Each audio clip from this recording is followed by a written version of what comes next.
And so your opening question is, has there been a moment that inspired a sort of closeness to God? Whether that was a positive or negative experience, was there a moment that you can identify that inspired a particular awareness of God or maybe closeness to God? So I'll let you ponder that for a moment as everybody continues to settle in, and then we'll do a go around.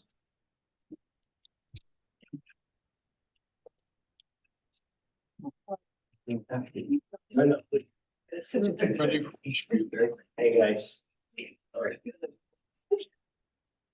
He said hello to you. Are you gonna be in it? So you don't even answer. It's my hearing as well. I got my hearing aids and not so good. I think a new one. Nice to see you. I told her because she knows. Okay, any takers?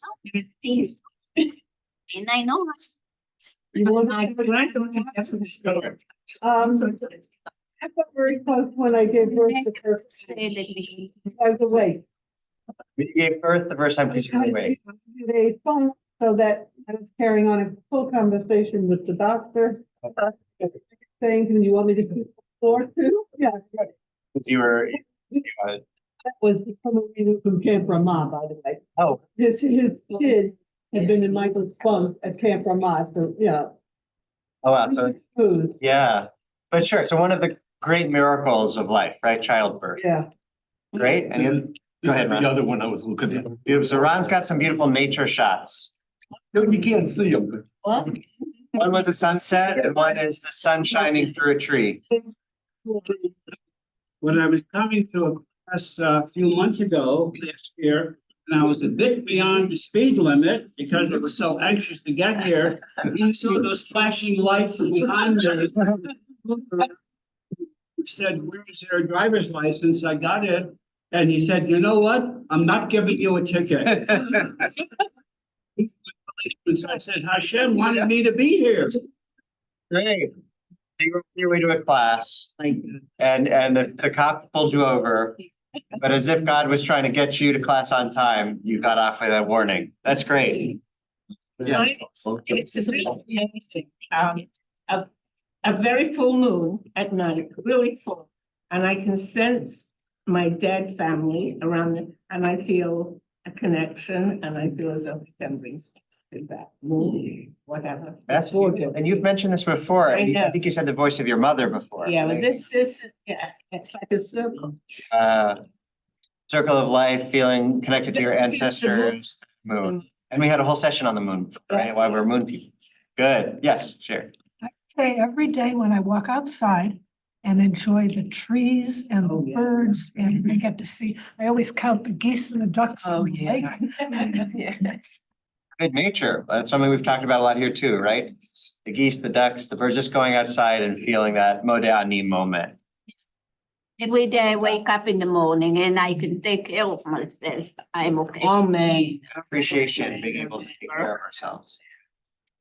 Me too. I think I've had many encounters with God in different places, but the two that stand out are the last time Larry and I were in Israel. And it was our last night in Jerusalem, and we went to the hotel. And I remember backing away, and we were sitting near stairs. I burst into tears. It wasn't our last night in Israel, but it was our last night at the hotel. And I remember that, yeah, and that was, it was a feeling, you can't even describe it. And So the you second anticipated thing, my yeah, follow-up, which was, I was gonna ask you to describe this. What process do you? sadness.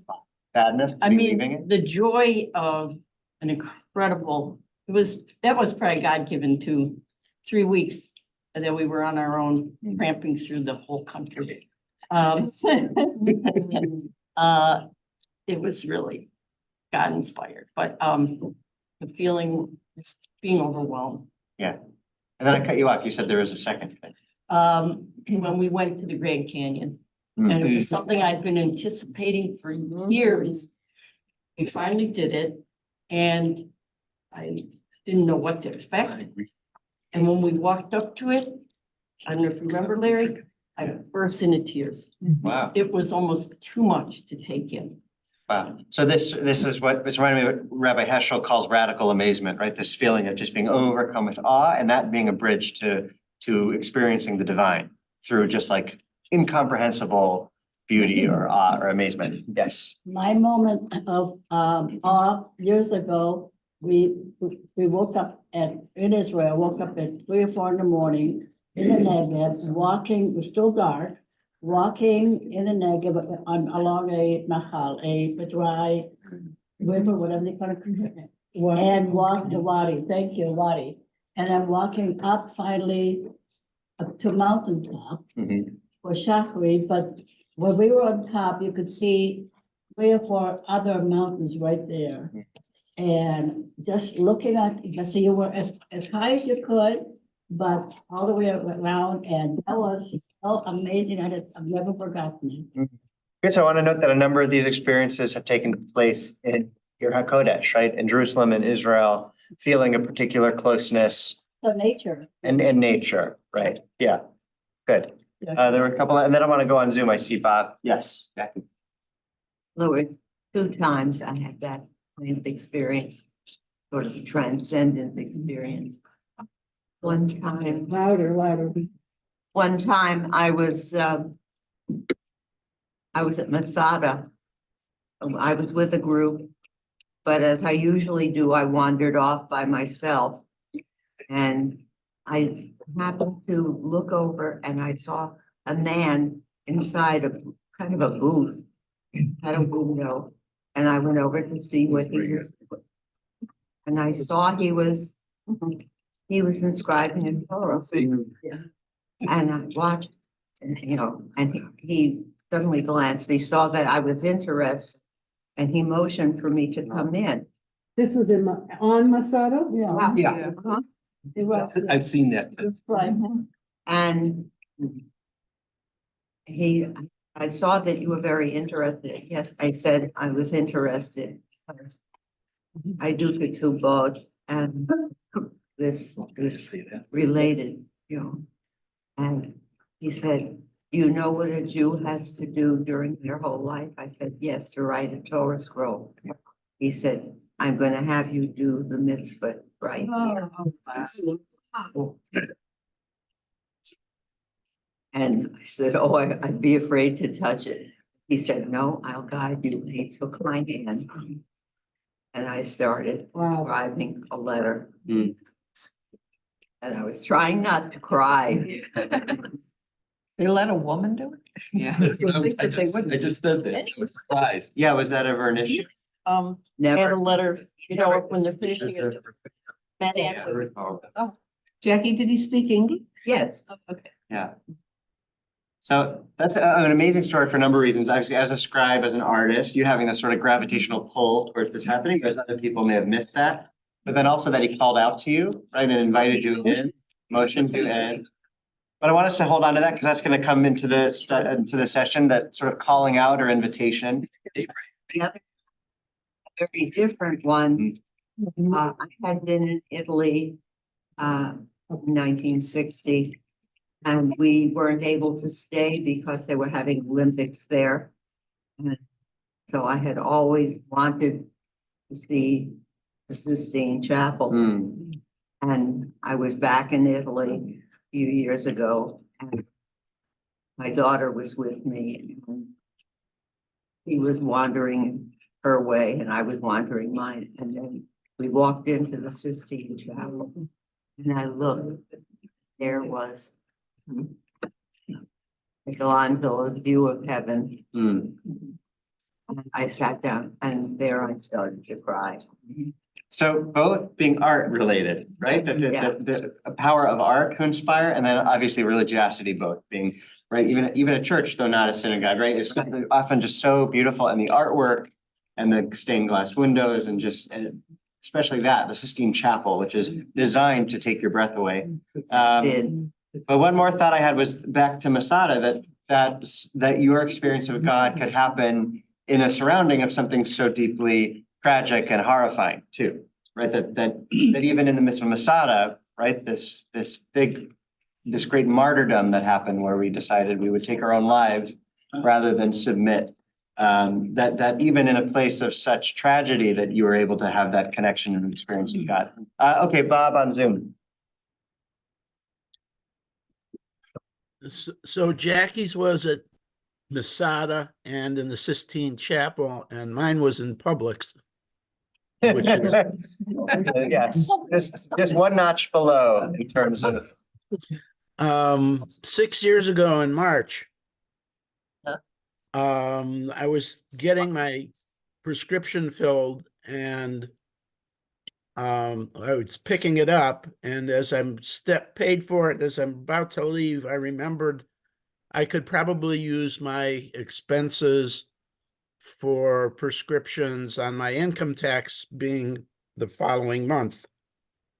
So I stopped and went back and got my printout,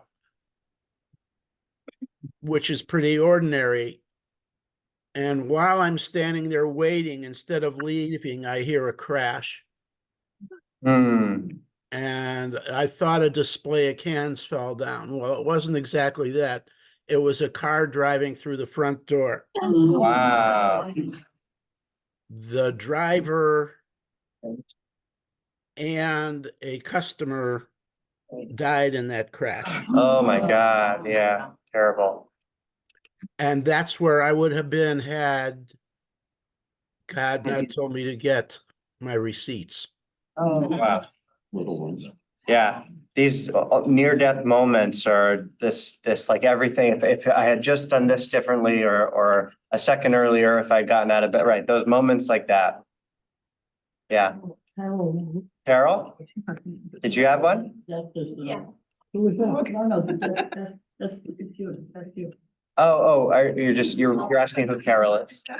What are you asking? Oh, you're saying, I see. Oh, you saw the cursor. Oh, you saw the hand and thought Carol. Okay, so my cursor was over Carol's box on Zoom, and so she thought Carol had her hand up. I'm going to quickly get the source sheet up onto the Zoom, and we're going to dive in just a moment. I'll tell you a much less intense public story where I experienced God, which was it actually wasn't Publix. It was an airport, one of those, little grocery things to get a snack. And I was looking at a box of cheese, and it wasn't hechshered, but I do my own sort of kashrut calculus when in dire straits where if it has vegetarian rennet, I'm okay with the cheese. But if it has animal rennet, I don't have it. And I could not tell because it just said enzymes. And so you don't know if it's vegetarian or animal. And I was sort of like, well, I'm so hungry and everything else is meat. It's the only thing I could actually have. And there is an older couple next to me, and it's a man and a woman. And the woman says to her husband, with your cholesterol, you shouldn't eat the cheese. And I heard, you shouldn't eat the cheese. God was telling me that I should stay strong in that moment. And so I didn't go for it. Yeah, little things like that, which you'll be reading into the situation. So. Okay, I want to dive let's go back to more dramatic moments of experiencing God, whether in a positive or negative circumstance. Who wants to dive in? This is one that many of us may be familiar with. It's another very, very famous Midrash. But hopefully, even if you've heard this one before, that in our discussion, there will be things that are adding new thoughts to the discussion. So who wants to dive in? Please, go for it. Said to Abram, go you from your land and from your birthplace and from your father's house to the land that I will show you. The Lord said to Abram, go you from your land. Rabbi Yitzchak began, listen, daughter, see and incline your ear. Forget your people and your father's house. Rabbi Yitzchak said, this is analogous to one who was passing from place to place and saw a palace illuminated, burning, aglow on fire. He said, is it possible that this building has no one in charge of it? The owner of the building looked out at him and said, I am the owner of the building. So because Abraham, our patriarch, was saying, is it possible that this world is without someone in charge? The Holy Blessed One looked at him and said, I am the owner of the world. So a couple things about this. First, whenever discussing this midrash, you have to go to Bira Achat Doleket, right? So it is a palace that is Doleket. And it's unclear what Doleket means because it can mean a number of things, right? When we say Lahadlik Ner Shel Shabbat, it's the same word, to light, to illuminate, right? So maybe it is a palace that literally had a candle in it, meaning, oh, if there's a candle in the window, somebody is clearly home, right? The lights are on, somebody's home. Or it could mean that it's burning, that maybe the palace is aglow, illuminated, or on fire, that maybe the palace itself is actually on fire. Maybe it's a burning palace. So in one case, if it's illuminated, whether because there's a candle or it's like a glowing palace, maybe Abraham is awestruck, going back to that radical amazement Heschel talks about, or Ron's nature photos, or Nina's experience of nature, right? A number of us expressed nature getting us to that place. So maybe it is Abraham sees this just gorgeous work, or like Jackie was talking about the Sistine Chapel, right? Maybe that's more apt because this is architectural, right? Maybe Abraham is overcome with this, oh my God, this is so beautiful. There must be a craftsman, an artist who made this, right? That's awe. Or if you go the other way with a more negative experience, that this palace is on fire, that it is aflame. And Abraham's sort of looking and saying, does anybody care? This building is on fire. Where is the owner who is going to tend to this building that's on fire, right? Is anybody accountable? Does anybody care about this fire, right? So first of all, in reading this, what do you think? What is your take on the Bira HaDoleket? What is it, and how do you react? Yeah. First thing I would say is, he says it's his daughter he's speaking to. That in itself seems unusual in Torah and Talmud. Why is he speaking as such to his daughter and not to his son, which I would have thought would be a little more common. The other thing is there an analogy here to the burning bush? That's where I was thinking. And that's where we're going to go. So you see the title of this session is a call from amidst the fire, right? There are two instances that I'm bringing of where God is speaking to us through the fire. One is this with Abraham. The next is going to be the burning bush with Moses. And I see I'm going to get you in 1 sec, Ruth. But just to clarify, this is a pticha, which in Midrash is a way that many Midrashim open with a verse from somewhere. So we're getting Lech Lecha, but then Rabbi Yitzchak Hatat, he is giving you an opening, which is a verse from Psalms. So it's not that Rabbi Yitzchak is talking to his daughter. He's lifting a verse from Psalms that says, listen, daughter, see and incline your ear. Still significant that it's daughter, but just want to clarify that. So listen, daughter, see and incline your ear. Forget your people and your father's house. This is being brought as a parallel to the verse Lech Lecha, go from Ubalatecha, right? Go from your house, from your land, from your birthplace, to the land that I will show you. So both are, the Midrash is jumping off from this moment where God is calling out to Abraham. And I think the question is, why Abraham? Right? Why is God calling to Abraham with this charge? And I think the Midrash is giving one answer to that about what made Abraham special. Ruth and then David. My question about the second verse of Yitzchak,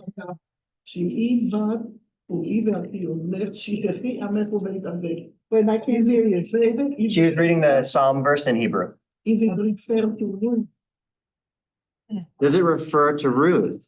Because she left her father's house as a Moabite. She left the land of Moab to cling to Naomi, her mother-in-law. Yeah, and Let's, forget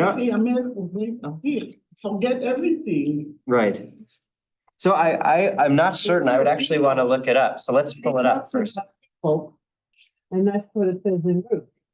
Yeah, no, so let's do that. Safaria, and I can share the screen with Zoom so you can see what I'm looking at. Safaria, Psalms 45.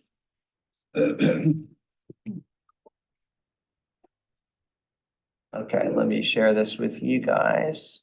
But if he's saying to leave your father's house, and they're saying that it sounds like the father's house is the palace on fire. And that doesn't make sense. Right, so maybe it's this place is dangerous, leave this place, or metaphorically sort of giving this extreme scenario for why Abraham has to get up and leave. That's really interesting. So maybe it's more of a metaphor.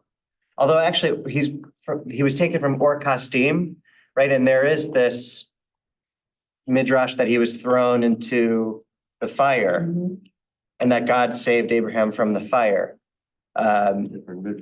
Different Midrash, but good point that maybe that's sort of a parallel to this. Abraham was threatened by fire and God is protecting Abraham by saying go, right? In order for the Jewish people to thrive, in order for this people to be established, you have to get up and leave from this place. Go ahead. How far is this Midrash from the one about the? Unrelated, as far as I know, yeah. Okay. I know, I'd have to look up where that one is, but it's a great question. It is because. I wonder if people study forever and ever. You say one thing and it brings up something else. Right. Okay, we're getting to 11. What about the wheat from the chaff? Yeah, you never get past the first line. They get to the 11. How far do? It's 11, so we're getting there. Yes. Almost there. Well, Yeah, here, Forget your people in your father's house. so no, I don't think it's referring to Ruth. I think it's more like a princess being brought into, yeah. And a bit more Allegoric, yes. metaphoric. Yeah, but that's also interesting because it's palace imagery, right? So it's also, maybe that's why it's also talking about this royal marriage. And typically in such a royal marriage, it's the princess who has to leave wherever she was from to go to wherever the person, the political marriage usually is wherever the man is, not where the Right. woman was. Right. David, do you have another comment from before? I was just going to. And then Ron, yeah. Risk of being overly analytical. My first thought was, why is this Midrash a comment on the particular verse it's commenting on from the Torah? So you answered that in a sense, which is, it comes to say something about what makes Avram different than anybody else. Yeah. So then I thought, if it is that the palace is burning, then it's that nobody else seems to care, and he's the only one who does. Okay. If it's that the palace is lit up, and that's quite a sight, it still could be the same kind of thing, which is, you can easily walk by all kinds of buildings that might be architecturally significant, or walk by the Grand Canyon and just say, well, glad we saw that. Or you could stop and take notice. And either way, that seems to be what Avram is doing that's different than maybe anybody else. And then my last thought is, and it sort of ties out to the verse in Psalms, although that's apparently about a princess and a political marriage, if you will. Although much more poetic and beautiful than that particular negotiation might normally be. One of the things we always think about when we tie this into what the world was like then, much less like what the world is like now, and theoretically you could travel relatively safely. You couldn't travel relatively safely then. And one of the poignancies of, don't abuse strangers because you were strangers yourself is that, at least in the ancient Near East, everyone abused strangers. Strangers had no standing. They didn't have a right in the courts. If you wanted to abuse them, go ahead and abuse them, because much sadly, like illegal immigrants in this country, who don't report anything out of fear of being deported, you can literally take advantage of them. Right.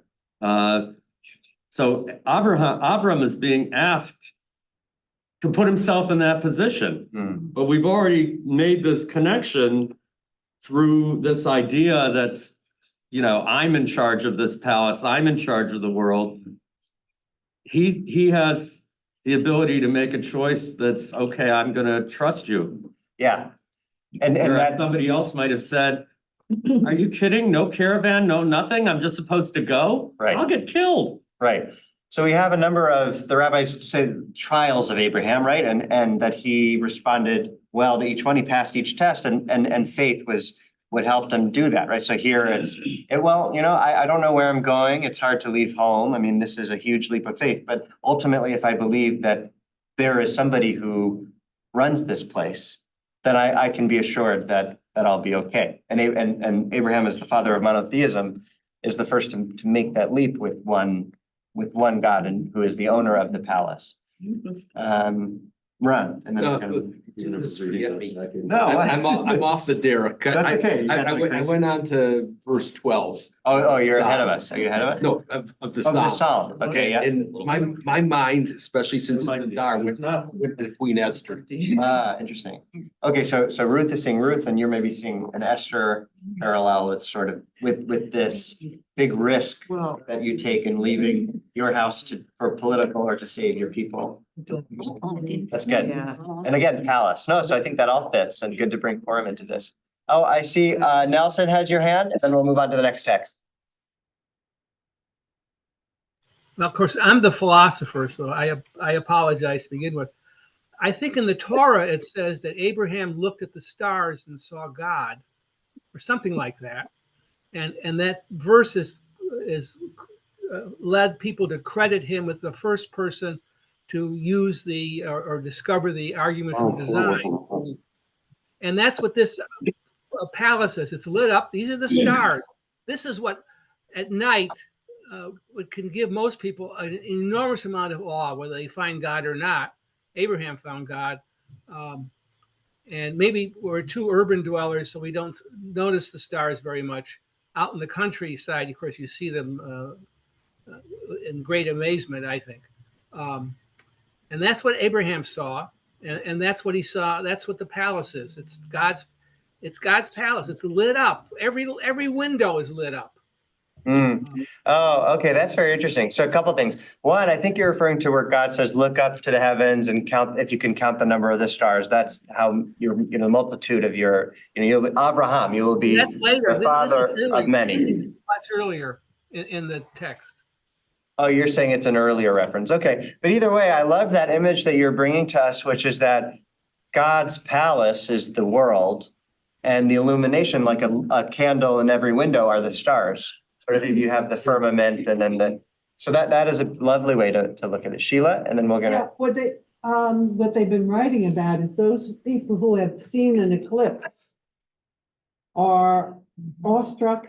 In other words, it not only it affects the earth. I read where they said, don't drink water. In other words, you can drink I think the water that you have prepared, but don't take water from the sink, don't take a shower, don't wash clothes. The water is contaminated actually, because at those moments, there's nothing to protect you from the bacteria. I mean, it's wild. I mean, it was from scientific. Interesting, that's interesting. From a scientific source, but it was, hey, it's very different. Yeah. Yeah, so a physical change or an effect, that the effect is so strong with something like this. Yeah, there's something to draw. Change the quality of. There's some kind of magnetism from somewhere. Yeah, interesting. No, that's fascinating. Well, we'll get to find out, hopefully. Yeah. Bring your own water to the. Okay, I want to move on now to Exodus Rabbah, Shemot Rabbah. Midrash collection on the book of Shemot. Does anybody want to jump in? This now, the segue. So the first one is God speaking out of the fire to Abraham. Now we're going to get commentary on God speaking out of the fire to Moses. Anybody want to read? Go for it, Asa. Oh, I'll get you next. Asa's continue. Yeah. God said, Moses, Moses, you find in Abraham, Abraham, there is a pasek, causal trope between them. Jacob, Jacob, there is a pasek between them. Samuel, Samuel, there is a pasek between them. However, Moses, Moses, there is no pasek between them. Why is it so? This is analogous to a person who placed upon himself a great burden and calls, so and so, my dear, unload this burden from me. Alternatively, with all the prophets, God ceased speaking with them. However, with Moses, God did not cease all his days. Great. So a number of things going on here. One is that obviously there's no punctuation in Torah, but there is from our Masoretic tradition, there is cantillation, there's trope markers that help us know when to pause, what's a break in the text, right?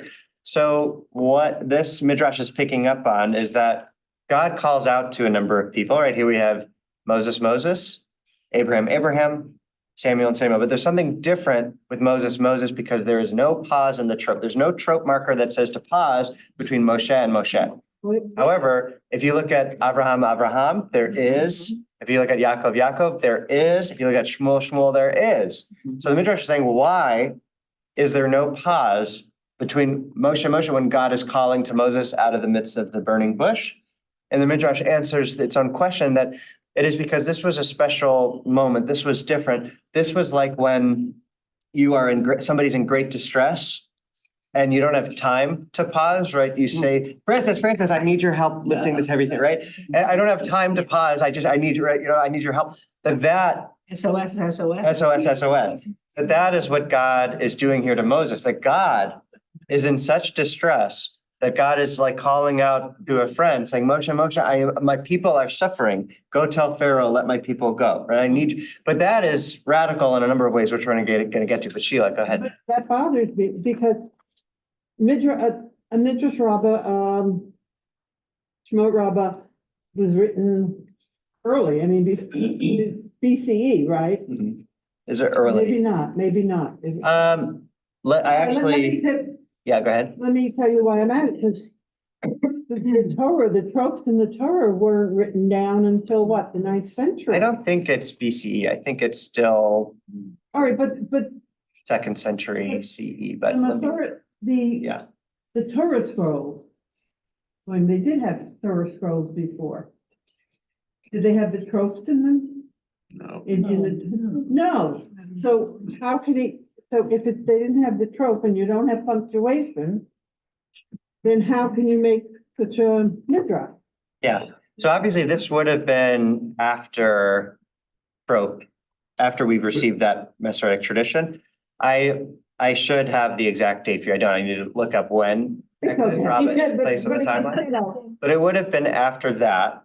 But right, so originally we don't have the trope markers, but the Masoretes add that into, and that's the tradition we received. But so there are, there's Korean Ketiv, right? It is written one way, but we read it another way. Right? All of this is sort of grappling with the fact that we were given text that doesn't have punctuation and vowels. But there is drashing on, right? One of the things it says about Rabbi Akiva is that he will be such a great teacher that he will derive halakha and halakha after the cantillation markers, even trope he'll be able to drash from. Go ahead, David. I guess I was going there, which is that, never let something anachronistic prevent you from finding some kind of insight, which is. That's the rabbis never let that about, yeah. Part of it is that some people will treat something that came at a certain time as if it always was. Mm-hmm. Which is still an error, but it could lead to something interesting. Yeah. And other people will admit that it didn't exist at a certain time, but still say we can learn something from it now that we have it. Right. Then the only other comment, and again, this is actually, Sheila, a credit to your husband, Rabbi Heckner, blessed memory, who actually pointed these pauses out to me. I was an occasional Torah reader. And his lesson to me was that even though most people are ignoring that because people don't pause, mm-hmm. You're really supposed to pause. That's what that means. So when you do it, try to pause, no matter how nervous you are try to pause. Mm-hmm. So it changes the meaning, right? Torah is meant to be read and performed, recited. It's not something you're supposed to read passively. You lose the drama, you lose certain meanings that are derived with the way that you. And there's a kind of midrash in that also, in the sense that where do these cantillations come from? One explanation, leave aside the pause, but just the usual marks. Right. That kind of tells you where the sentences are. Yeah. But then it tells you where the sentences are according to those people who made those sentences are. That's true. Because somebody can disagree with it. Yeah, everything And is that's linguistic. interpretation. That whole thing is linguistics, Right. and that's linguistics is really midrash. Right. When you think about it. Yeah, and all translation is a form of interpretation. So. Yeah. But yes. I just had another thought, the fact that there's no, whatever you want to call it, punctuation when he says Moses, Moses. Isn't it true that Moses had the closest relationship to God of any of our forefathers and prophets? So maybe it's just like a metaphor in that he doesn't want any distance between Moses and himself. So when God calls to Moses, there isn't that little comma or whatever. Oh, I love that. So interesting. Yeah. So, It's just a thought. well, if you look, it says for my dear, right? Moses, my dear, it's Crovo or Crovi, right? My dear one, Crovi, Plony, Crovi, right? So, yeah, I think I like that you're saying that there is a closeness that's represented even in the syntax or Yeah. the punctuation, that there is no pause, there is no distance that implies closeness. And didn't you say that Moses was the last one God actually spoke to? So this ends by saying that with the prophets, there's like a period in which God speaks to them and they can prophesy, but that it then that period ultimately ends. But with Moses, that God spoke to Moses like a friend, face to face, up until Face to back. right, face to back, right, up until Moses' final day, in which they say that, right, the Midrash is that God kissed Moses. Right, at first God says, "You can't see my face and live." And then the rabbis say that the way Moses died was that that he finally got to see God's face because God kissed him. Yes. Because of that. Didn't the, Lobster, yeah. Kiss of death, could be, yeah. wasn't the time that God said, Moses, Moses, the very first time they met? Yeah, I think this is coming from, this is certainly coming from the burning They bush. really didn't have a First time God is appearing. yet. No, right, but maybe God, okay, good. So Jerry's saying that they weren't close yet, they're just meeting, right? But you ever have a really good first date where you just know it's gonna get you there? Yeah, it's like yeah, love at first sight, yeah, A lack of a pause indicates a sense of urgency. yes. At the burning bush, there would have been a sense of urgency. It's some work. Good. So that is what I want to get at, is this sense of urgency. Right, in this case, it is a negative situation, right? The bush is on fire, although not being consumed. But the people of Israel are enslaved, and there is a sense of real urgency where God is saying, I can't take it anymore. Moses, I need your help, which is radical for a number of reasons, right? One being that, I mean, is God all powerful? Can't God just do this God self? Like, why does God need the partnership? If God is in so much pain, okay, well, go fix it. Like, why are you? Maybe it's not God, maybe it's the people. I mean, in theory, God could do it. Maybe the people wouldn't understand what was happening and wouldn't give credit to God, but with Moses there, maybe that's easier for the people to understand. So maybe it wouldn't been as impactful, right? Like parents can solve the kids' problems for them, but then the kids don't learn, or the message the ultimate message is lost because I, did it for you behind the scenes. Okay. And speaking of being a parent, is it possible that God saw the error of his ways when he gave us free will? Right. So When he gave us free free will. will, that's why he's calling on Moses. yeah, so we're gonna get to a The piece adjustment Bureau theory. right. Yeah, that movie. That movie. Yeah. So God, so free will, which Rabbi Lord Jonathan Sachs, who we're going to get to, and I will call him Francis Street because rich. but talks about how this is really comes down to the issue of free will, where God does not intervene to stop a world that is on fire, i.e., in this case, he's talking about human evil and cruelty, because of free will. God, right? This idea of tzimtzum, that God has to withdraw God's self in order to create the world. How could something that is infinite like God create something that is finite? The rabbis say that God, it's the rabbis, but it's Kabbalistic notion of tzimtzum, that God had to withdraw God's infinite self in order to make space for something finite, for a finite world. So similarly, God withdrew God's self in order to create free will, that God doesn't intervene, God withdraws God's self in order to allow for human free will. And so ultimately, God must elicit human beings to affect change in the world, because only in that partnership, but it can't be God alone, right? Because that would be messing with free will. So God calls out to human beings to do that work of tikkun olam, of repairing the world, of putting out the fires, so to speak, in this burning world. But like Abraham in the first one, so many of us aren't aware of the call, or maybe we are aware of the call, but we're not awestruck by it, right? It's one thing to notice, it's another thing to actually care and to deeply listen. But here, what makes Abraham and what makes Moses such great leaders is that they notice that something is on fire. And they share the distress, and they step up and say, I want to be a partner in putting out this fire. Right? In both cases, it spurs action.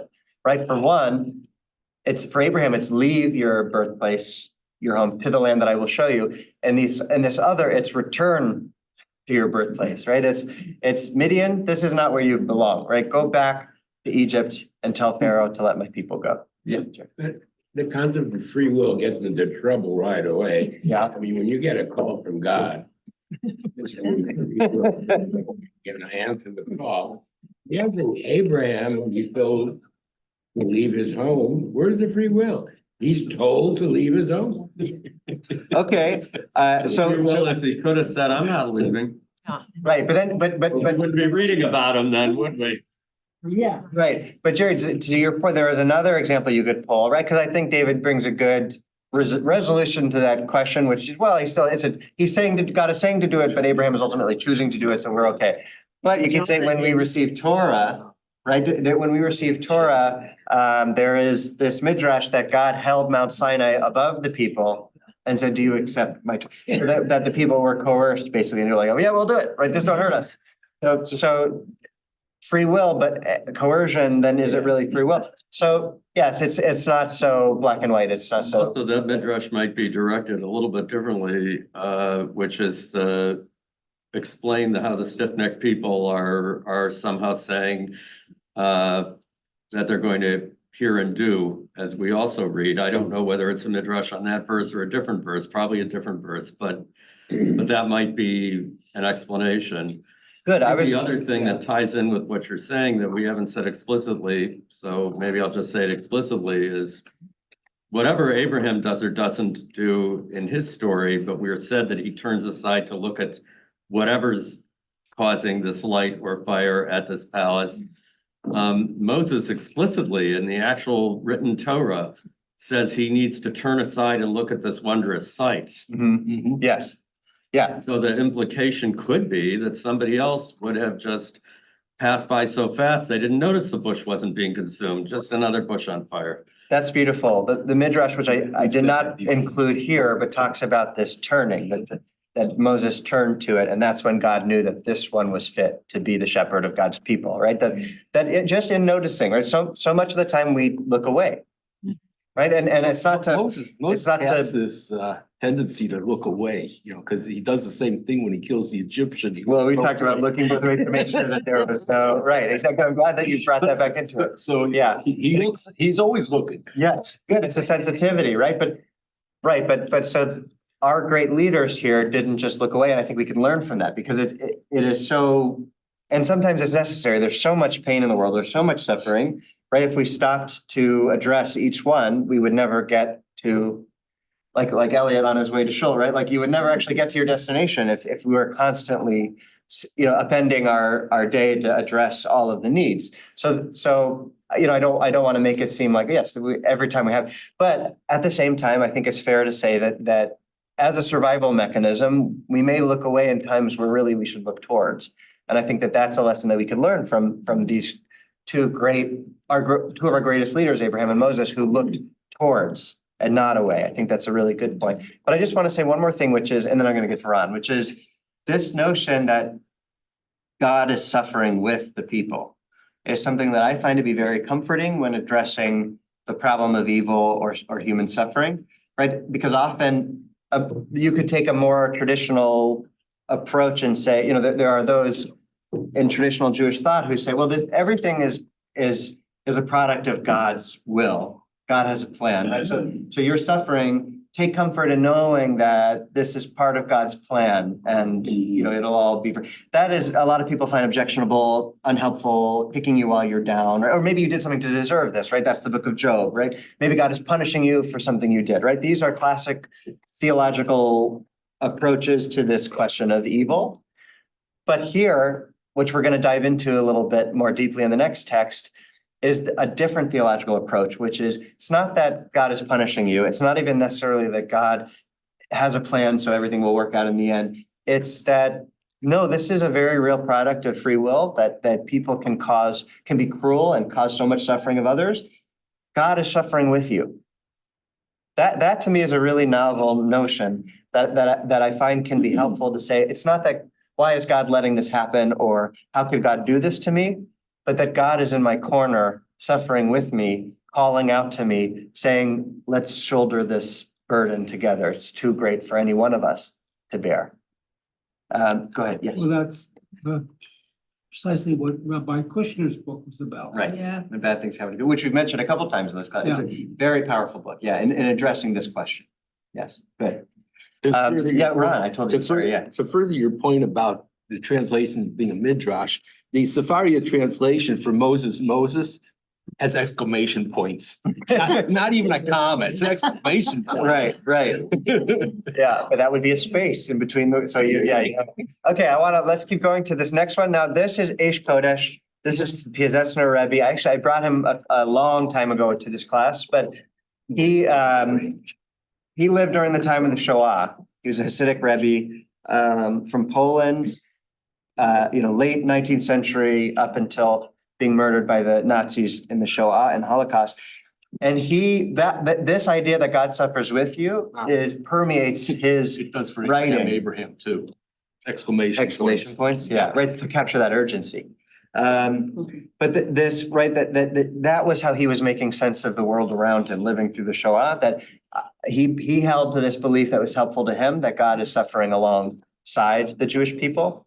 But now he has this drush on Vayikra, on Leviticus, the very beginning of it. And I just want to say, we're going to get into a Rashi commentary. One interesting note is that Rashi says that each of the 5 books of the Torah, the first verse is a secret or hint to God's love, that like God's love permeates each of the first verses, right? Bereshit bara Elohim et hashamayim et haaretz. That's an obvious one, right? Out of God's love, God created the heaven and the earth. Anyway, but Vayikra, we get to Vayikra, and the first verse, it's about sacrifice, right? But so Rashi is going to tell us how that actually is hinting to God's love, even in something that doesn't seem to be. So who wants to read Eish Kodesh, the Piaseczner Rebbe? Go ahead, Jerry, thanks. Rashi explained, whenever God commanded, instructed, or spoke to Moses, God always called to Moses first. Kriya, calling, is an expression of tenderness and affection. Okay, so brief pause, just real quick. So that's where Vayikra, right? Vayikra, and God called. So Rashi says in Kriya, this calling out, like Jackie in her story about the invitation that he was saying, come, write this scroll with me. That this calling out to another, that is a sign of love, a way of God showing God's affection. Curious though, because we also have a commentary, at least in the Eitz Chaim, when you get to Vayikra, that says God usually says Vayidaber, and here he's saying Vayikra. So it's different, not usual. Good, and maybe that's what's prompting the commentary here. Why choose that word? And that word is going to be, we're going to dive more into where that word appears in other ways and how we can derive more meaning out of that word. So go ahead, Jerry, keep going. It is also an expression used by the ministering angel in the liturgy of the morning service. You live in Zion. One angel calls another, saying, holy, holy, holy is God. I'm going to pause you just one more time, this is originally from Isaiah, but we read it in a number of places in the liturgy, one before the Shema, and then one, after the Shema, and then one in Uvalat Zion, right at the very end of our service. But where is the word? Where does it come up the angels calling to one another? Right, but Vayikra, right, V'kara ze el zeh ve'amar, right? The angels V'kara ze el zeh from Vayikra. That one angel called to another and said, holy, holy. Good. Okay, so that's what he's referring to. Keep going. A friend of mine, got to say, once came with me to services, and he heard the Kodesh, and he, sanctum. One thing he recognized. Oh, good. Yeah. Of course, they got sanctus, sanctus, sanctus from us because. It's fun to go to a Catholic mass and you can see where translate everything they're saying, all their prayers, you start translating into Hebrew. Exactly. Okay, so keep going. In ancient Aramaic One angel calls another saying, holy, holy, holy is God. An ancient Aramaic translation of this reads, they receive from one another and say, holy, holy, holy. In this translation, calling is translated as receiving. It is taught in the holy book, Tikkunei Zohar, that the Jewish people empower angels to receive from one another. When one Jew learns Torah from another, or receives money or a favor from another Jew, then the angels are empowered to receive from one another. Even when one Jew simply listens to the troubles of his fellow Jews, angels are empowered. With this action below, there is a reciprocal action above, and so the angels also receive from one another. So very interesting theological notion that it's not just when we're talking about free will, right? It's not just that human beings have free will, but our actions actually have celestial reverberations in this celestial cosmos, right? That our actions can actually move the angels, and we'll go so far as to say it can even move God, right? That what goes on down here, and that takes us back to this Bira HaDoleket, the burning tower, where if it's this castle that's on fire, and Abraham is saying, does the owner not pay attention to the fact that the castle's on fire? Who's responsible? Shouldn't the owner take care of this? Does anybody see? Does anybody care? Right? This idea that yes, indeed, God does care and is waiting for the kind of actions down here that elicit divine action above as well. Sheila. Well, I think there's a bigger message, the main message being, we count. As human beings, we matter. We're helping God. We're helping God to be God. In other words, without us, what's God? I mean, Right. Well, right. I like the saying that the only hands God has are our own, right? We don't really sit around and wait for God to take care of everything, that we jump in the fray. That we say, we are God's partners in creation. Yes, What Elliot. stands out to me is, sounds like empathy here, which says where one Jew listens to the service of another, we are empowering the angels. Which is amazing, right? Because you would say like, oh, I have to bring, and we talked about this in our Sunshine Committee meeting, right, in the training, which was often you think that in order to help somebody who is suffering, I need to bring them the piece of Torah or the piece of philosophy or the profound insight that's gonna solve their problem for them, get them out of the pit that they're in. But actually, often it's just empathy, just being there to listen, hold their hand. That is what's most effective. And you can say, but that seems like nothing. What am I actually doing? And Elliot is pointing out, like, well, look, the act of empathy actually is so much more active than you might think. It actually empowers the angels. Showing up Just showing up. is all that needed. Exactly. It seems so little, but it actually is so much. The power of showing up, not looking away, right? Saying that this concerns me. I'm going to be here. Good. So this, I love this. There's a reciprocal action above. With this action below, there is a reciprocal action above. And that's also very Hasidic, the idea of tikkun olam and like repairing this broken fragments of God almost, right? That like you reunite different aspects of the divine that have been estranged from one another through mitzvot, right? That's why it's like, if you look at Chabad, trying to do tefillin on the street corner, it's because they truly believe that every mitzvah will have, it's not like, why does it matter? Oh, because it actually helps reunite, missing pieces of God, or it has much greater impact than you would think. On the celestial scale. Getting too close to God. Yeah, there is some, I mean, we're talking about Hasidic rabbis here, but Yeah. good, but right. So even just that small act of sharing your suffering with another and being there to listen and not look away. But going back to that initial question of Like there were many examples of seeing God in really awe-inspiring, positive, lovely circumstances. What I think is so interesting here, coming from Piazetzner Rebbe, is seeing God in the midst of the most unthinkable, unimaginable, disastrous circumstances. That even there, and everybody has different reactions, and there's no, I'm not applying any judgment or saying that one reaction to unthinkable tragedy is better than another. But it's just interesting that this was his reaction, was to actually see God from amidst that fire, right? We're talking about sacrifices here and Holocaust, and this is very troubling, which is why we tend to say Shoah instead of Holocaust, but Holocaust is korban, is sacrifice, right? So there was this notion that, again, going back to what we were talking about earlier, that it was punishment, that somehow, it was because of our sins and we're being punished, right? And so we are sort of being this sacrifice on the altar that is expunging us of our sins, that through this sacrifice, we are atoning for sins, right? That I personally reject that. I think many of us do, because it's just too terrible to swallow that kind of a theology. But I think taking an element of that, this idea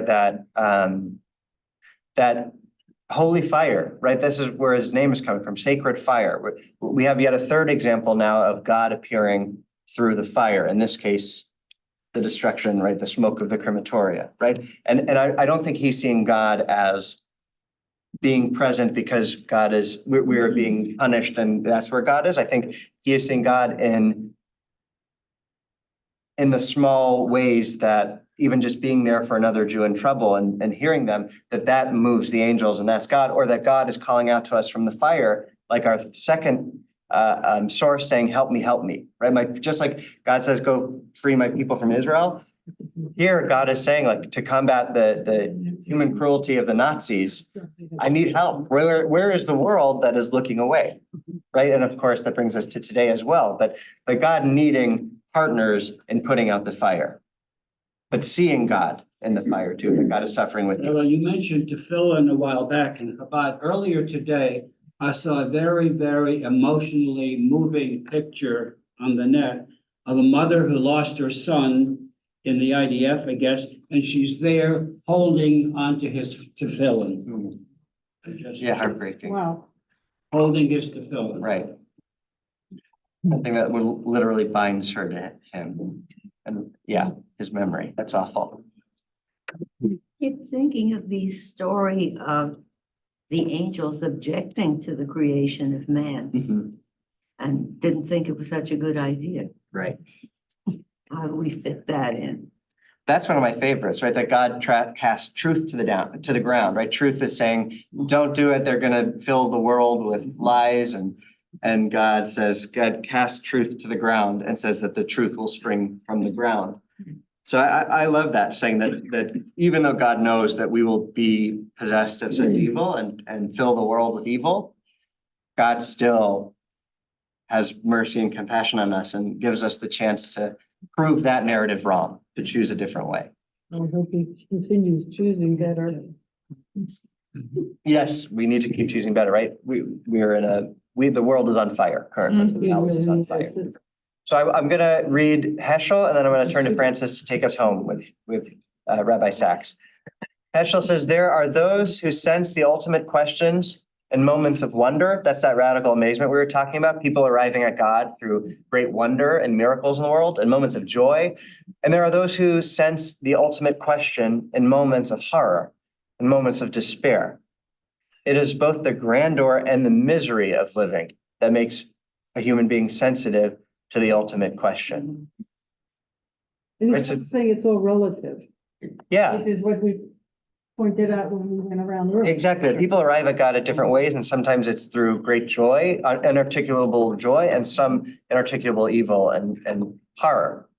But that could often be why you move away from God or reject God. So I think it's so interesting to have this approach where, no, you can find God in the fire. In fact, God calls out to you from the midst of the fire. Okay, will you take us home? Sure. Rabbi Lord Jonathan Sachs, A Palace in Flames. Abraham was struck by the contradiction between the order of the universe, the palace, and the disorder of humanity, the flames. How in a world created by a good God could there be so much evil? If someone takes the trouble to build a palace, do they leave it to the flames? If someone takes the trouble to create a universe, does he leave it to be disfigured by his own creations? On this reading, what moved Abraham was not philosophical harmony, but moral discord. For Abraham, faith began in cognitive dissonance. There's only one way of resolving this dissonance, by protesting evil and fighting it. That is the poignant meeting of the Midrash, when it says that the owner of the palace looked out and said, I am the owner of the palace. It is as if God was saying to Abraham, I need you to help me put out the flames. He needs our help. That is why he chose Abraham. Abraham was the first person in recorded history to protest the injustice of the world in the name of God. Rather than accept it in the name of God, Abraham was the man who said, shall the judge of all the earth not do justly? When Noah accepted, Abraham did not. I believe that Abraham is the father of faith, not as acceptance, but as protest. Protest is the flames that threaten the palace, the evil that threatens God's gracious world. We fight those flames by acts of justice and compassion that deny evil its victory and bring the world that is a little closer to the world that it ought to be. Yeah. So I love this idea that Judaism was forged in the fire, right? This idea that we, from our inception, are a protest to a world on fire, not accepting it in God's name, but protesting it in God's name. Not to say, well, it's everything has a plan or everything is as it is but to say, no, this is not as it should be. And in fact, our role is to fight these flames, is to not look away, but to look towards. So want to thank everybody for another kind of learning together. Yeah. And I hope we feel inspired to seek God in times of fire, sacred fire, whether that be awe-inspiring or difficult.